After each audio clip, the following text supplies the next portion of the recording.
ಹಿಂದೂ ಕಾರ್ಯಕರ್ತ rowdy sheeter Suhas Shetty ಕೊಲೆ case ತನಿಖೆ ಈಗ ಎನ್ಐಎ ಹೆಗಲಿಗೆ ಏರಿದೆ.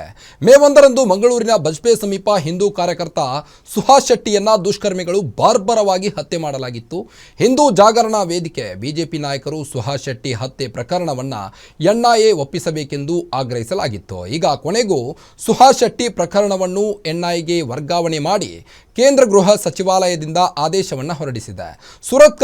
ಸುರತ್ಕಲ್ನಲ್ಲಿ ನಡೆದ ಮೊಹಮ್ಮದ್ ಫಾಜಿಲ್ ಹತ್ಯೆ ಪ್ರಕರಣದಲ್ಲಿ ಮುಖ್ಯ ಆರೋಪಿಯಾಗಿದ್ದ ಸುಹಾಸ್ ಶೆಟ್ಟಿಯನ್ನ ಮೇ 1, 2025ರಂದು ರಾತ್ರಿ ಮಂಗಳೂರಿನ ಬಜ್ಪೆಯಲ್ಲಿ ಅಪರಿಚಿತ ವ್ಯಕ್ತಿಗಳ ಗುಂಪೊಂದು ಬರ್ಬರವಾಗಿ ಹತ್ಯೆ ಮಾಡಿತ್ತು. ಸುಹಾಸ್ ಶೆಟ್ಟಿ ಹತ್ಯೆ ಕೇಸ್ ಎನ್ಐಎ ತನಿಖೆಗೆ ವಹಿಸಿದ್ದಕ್ಕೆ ಅವರ ತಾಯಿ ಮತ್ತು ಮಾವ ಸ್ವಾಗತಿಸಿದ್ದಾರೆ. ಕೇಂದ್ರ ಸರ್ಕಾರಕ್ಕೆ ಸುಹಾಸ್ ಶೆಟ್ಟಿ ತಾಯಿ ಸುಲೋಚನಾ ಧನ್ಯವಾದವನ್ನು ತಿಳಿಸಿದ್ದಾರೆ. ನಮಗೆ ಈ ರಾಜ್ಯ ಸರ್ಕಾರದ ತನಿಖೆಯಿಂದ ನಂಬಿಕೆ ಇರಲಿಲ್ಲ. ನಮ್ಮ ಮನೆಗೆ ಯಾವೊಬ್ಬ ರಾಜ್ಯ ಸರ್ಕಾರದ ಪ್ರತಿನಿಧಿನೂ ನಮ್ಮ ಮನೆಗೆ ಬಂದಿಲ್ಲ. ಅದರಿಂದ ನಮಗೆ ನಂಬಿಕೆ ಇರಲಿಲ್ಲ. ಅದಕ್ಕೆ ನಾವು ಎನ್ಐಎಗೆ ಕೊಡಬೇಕು ಅಂತ ಹೋರಾಟ ಮಾಡಿದ್ವಿ. ಬಿಜೆಪಿ ರಾಜ್ಯಾಧ್ಯಕ್ಷರು, ಎಂಪಿ ಅವರೆಲ್ಲ, MLAಗಳು, ಆಮೇಲೆ ಹಿಂದೂ ಕಾರ್ಯಕರ್ತರು, ಬಿಜೆಪಿ ಸದಸ್ಯರು ಎಲ್ಲರಿಗೂ ಹೋರಾಟ ಮಾಡಿದ್ದಕ್ಕೆ ನಾನು ಧನ್ಯವಾದ ಹೇಳ್ತೇನೆ. ಇವತ್ತು ಶಿಫಾರಸಾಗಿದೆ ಕೇಂದ್ರ ಸರ್ಕಾರದಿಂದ, ಎನ್ಐಎಗೆ ತನಿಖೆಗೆ ವಹಿಸಿದ್ದಾರೆ. ಅದು ನಮಗೆ ತುಂಬಾ ಖುಷಿ. ಕೇಂದ್ರ ಗೃಹ ಇಲಾಖೆ ಇದನ್ನ ಒಂದು ಎನ್ಐಎ ತನಿಖೆಗೆ ಶಿಫಾರಸು ಮಾಡಿದೆ.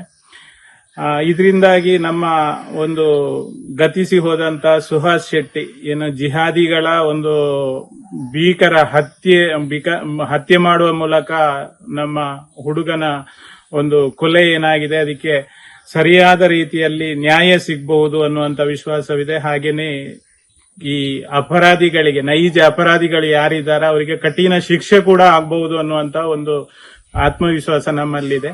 ಹಾಗೇನೆ ಹೋರಾಟ ಮಾಡಿದಂತಹ ಒಂದು ಇದಕ್ಕೆ ನಮಗೆ ಬೆಂಬಲವಾಗಿ ನಿಂತಂತ ಬಿಜೆಪಿ ರಾಜ್ಯಾಧ್ಯಕ್ಷರು, ಹಾಗೆ ಎಂಪಿಗಳು, MLAಗಳು, ಕ್ಷೇತ್ರದ MLA ಎಲ್ಲ ನಮಗೆ ನಿರಂತರ ಸಂಪರ್ಕದಲ್ಲಿದ್ದು ನಮಗೆ ಒಂದು ನ್ಯಾಯ ಕೊಡಿಸುವ ವಿಚಾರದಲ್ಲಿ ನಮ್ಮನ್ನು ಯಾವತ್ತೂ ಕೈ ಬಿಟ್ಟು ಇದು ಮಾಡಲಿಲ್ಲ.